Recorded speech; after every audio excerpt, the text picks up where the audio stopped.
ปกรณ์ในการทดลองมีดังนี้ 1. แมงมูเตอร์1 อันที่ประดิษฐ์ขึ้นมาเอง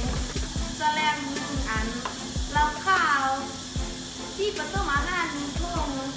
หลอดบิ๊กเกอร์กับเจ้าบิ๊กเกอร์1 อันการทดลองมีดังนี้ก็นำเอาน้ำธรรมดามาผสมกับที่ผสมอาหารเพื่อสะดวกในการสังเกต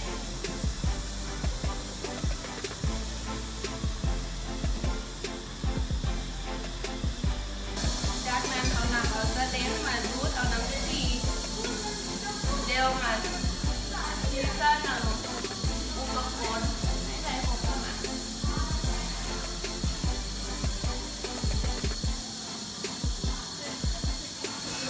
จากนั้นเรานำเอาไปทองของเครื่องวัดแทนเมนูมิเตอร์เข้าวัดเทียนความดันและนี้นะคะจะสังเกตเห็นว่าทัดแก้วบางชนิดดื้อทัดแก้วชนิดเดียวกันให้ความลึกและรูปสูงเปลี่ยนแปลง ขั้นตอนต่อไปจะเป็นขั้นตอนการทดลองจำเพื่อสอบเทียบระดับความหนาแน่นของน้ำของเราคือให้ระดับสูงคงที่คือระดับสูงกับคือกับการจุ่มพลังคงที่โดยอันนี้จะเป็นน้ำอันนี้จะเป็นขัดเหล้า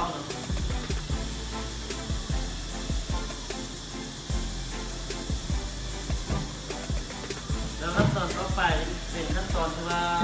เอาไปพอให้มันจุ่มเสร็จแล้วเนี่ยคือชาตินี่จะเป็นภาพที่ต่างกันคือนี่เป็นน้ำที่เป็นเหล้าแล้วเป็นมีความแน่นต่างกันผมเทียบว่า